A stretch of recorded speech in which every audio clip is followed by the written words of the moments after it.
Você acha que guerras eram decididas por coragem? Errado. A maioria dos exércitos medievais não era derrotada por espadas. Era derrotada antes mesmo de enxergar o inimigo. De fome, de doença, de desorganização.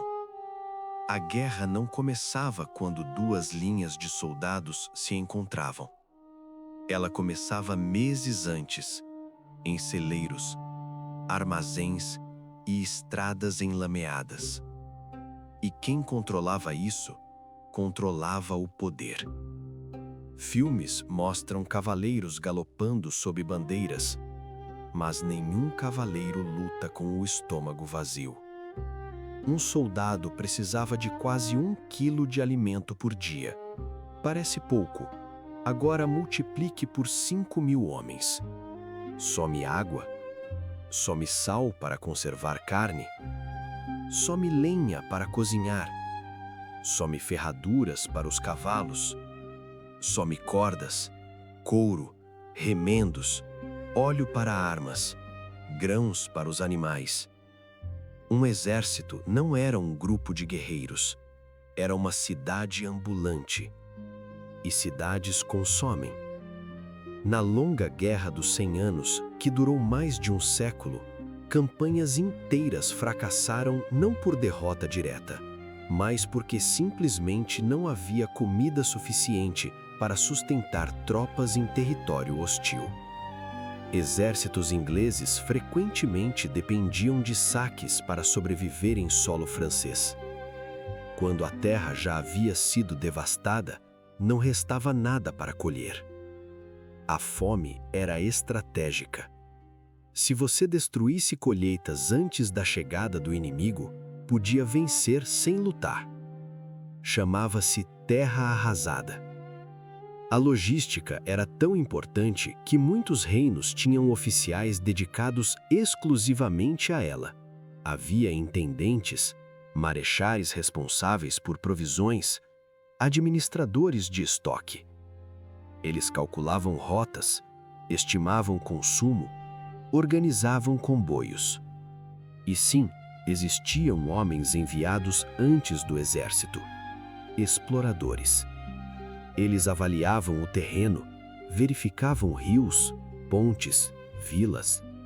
Não eram apenas espiões do inimigo, eram avaliadores de sobrevivência. Se o território não pudesse alimentar a tropa, a campanha morria ali, antes mesmo de começar. A guerra era planejada pelo estômago. E então vinha o segundo inimigo invisível, a doença. Acampamentos medievais eram ambientes perfeitos para infecções. Água contaminada, carne mal conservada, dejetos acumulados, disenteria, febres, epidemias.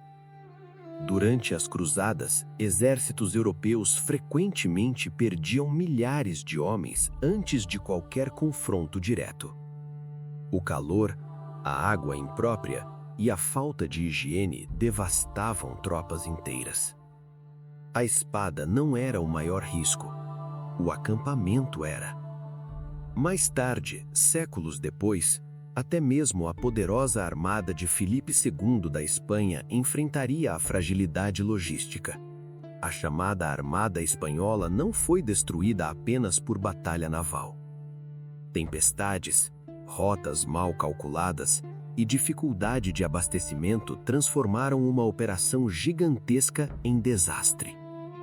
Não bastava ter soldados, era preciso sustentar soldados.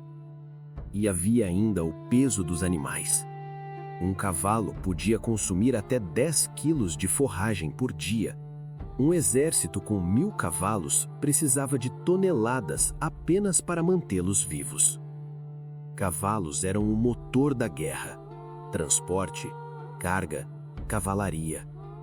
Sem eles, mobilidade desaparecia. Por isso, campanhas longas eram perigosas. Cada dia parado consumia recursos. O tempo era inimigo da logística. Reis que entendiam isso tinham vantagem. Eles não pensavam apenas em vitória. Pensavam em armazenamento. Pensavam em tributos estáveis. Pensavam em portos, rotas comerciais, capacidade de arrecadação. Porque guerra custava dinheiro. Muito dinheiro. Para sustentar campanhas, impostos extraordinários eram cobrados. Grãos eram requisitados. Camponeses perdiam parte da produção. Em alguns casos, exércitos aliados saqueavam as próprias vilas que deveriam proteger. A logística sustentava o rei, mas drenava o campo. E aqui está o ponto invisível. Quando vemos uma batalha medieval, vemos armaduras e bandeiras. Mas por trás daquela cena existe uma máquina silenciosa funcionando. Armazéns cheios, carroças em movimento, cálculos de consumo, planejamento de rota, controle fiscal. A batalha era o momento visível. A logística era o sistema invisível. Sem esse sistema, não existia guerra, não existia expansão territorial, não existia autoridade militar. A força de um reino não era medida apenas pelo número de homens que podia convocar. Era medida pela capacidade de mantê-los vivos longe de casa. E isso muda tudo, porque mostra que poder não é apenas violência, é organização, é estrutura, é capacidade de antecipação. Quando um rei marchava para a guerra, ele não levava apenas soldados, levava um ecossistema inteiro. Ferreiros móveis para reparar armas, carpinteiros para consertar carroças, monges ou médicos rudimentares para tratar ferimentos, animais de carga, trabalhadores auxiliares, mercadores oportunistas. Um exército podia dobrar de tamanho quando incluía todos os que o sustentavam. E quanto maior a máquina, maior o risco de colapso. Muitos conflitos terminaram simplesmente porque os recursos acabaram. Sem comida, disciplina se rompe. Soldados desertam. Moral cai. Rebeliões surgem.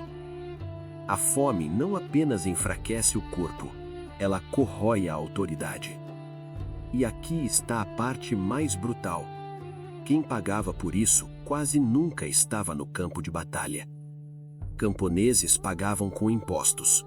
Vilarejos pagavam com grãos confiscados. Famílias pagavam com filhos recrutados. A guerra não começava no campo de batalha. Ela começava quando o sistema decidia que havia recursos suficientes para sustentar destruição. E quando o sistema falhava, o exército não morria lutando. Morria caminhando, morria esperando, morria consumindo o que não existia. Espadas escreviam o final da história, mas o celeiro escrevia o começo. E isso revela algo maior. Reinos não eram sustentados apenas por força militar. Eram sustentados por administração, por contabilidade, por logística. A diferença entre um rei forte e um rei frágil não estava apenas na bravura.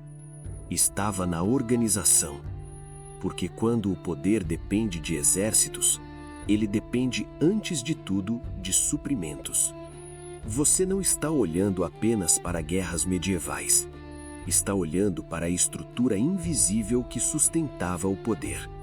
E sempre que o sistema falha, a força desaparece.